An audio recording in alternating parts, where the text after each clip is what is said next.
We're standing in the beautiful galleries at the William Harvey Museum of Art in Talladega, Alabama. We've been looking at the murals by the early 20th century artist Hale Woodruff. The 2 cycles that Woodruff painted here, the first 3 about the Amistad Rebellion of the enslaved people, and then in this final series about the Underground Railroad, the building of Savery Library. This one is opening day 1867. And good to remember that literacy was illegal among the enslaved. It was illegal. They were either killed, tortured, for even trying to learn to read. So you can imagine that they were eager to educate themselves. You can see the eagerness in the students. There's students that are already reading, shoes with no shoelaces. They are slipping on whatever they have to get to this momentous day to become free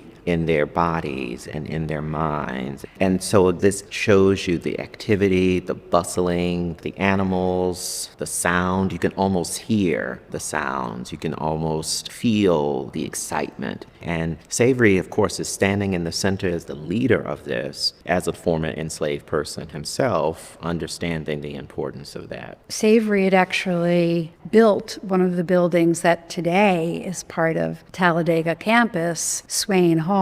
Then the Emancipation Proclamation, freedom, and he comes back and says, you know, that building that I built, let's make that a new home for a school, although the school began as a one-room schoolhouse. Right. African American leaders did not view their adoption of the classical liberal curriculum as mere imitation of white schooling. Rather, they saw this curriculum as providing access to the best intellectual traditions of their era and the means to understanding their own historical development and sociological uniqueness. So here's Hale Woodruff in the early 1940s, at a time of decades of extreme violence against Black people in the South. Here he is invited to Talladega to make these murals, to talk about African American history and the struggle for freedom. He's just such a master at storytelling. The 2 figures who are reading, the next 2 pointing to a book,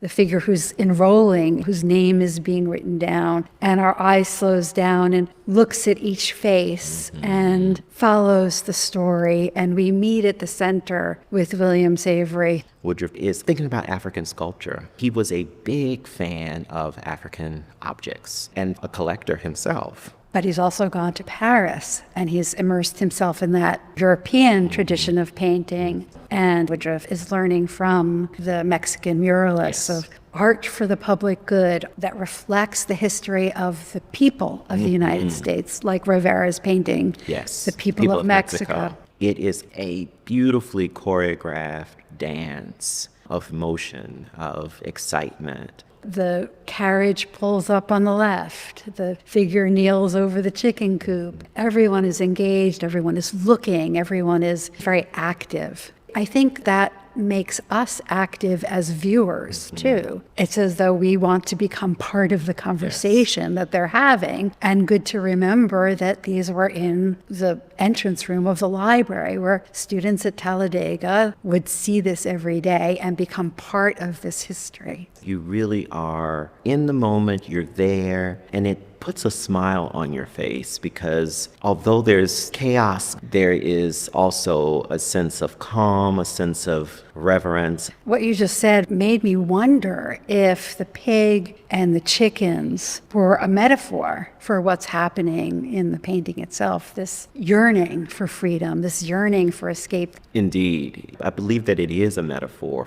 It's trying to contain the excitement that you have, but also these looming thoughts around going backwards with, of course, all of the different challenges that lie outside of that picket fence. And as I stand here with you, I'm thinking about how grateful I am to William Savery, who starts the college, along with the AMA and other abolitionists and other formerly enslaved people. Woodruff brings us through this history, and I'm really grateful for that. In such a profound and beautiful way, he does. He centers us, brings us to a place where we can continue to look and reflect. It is a profound gesture in that moment.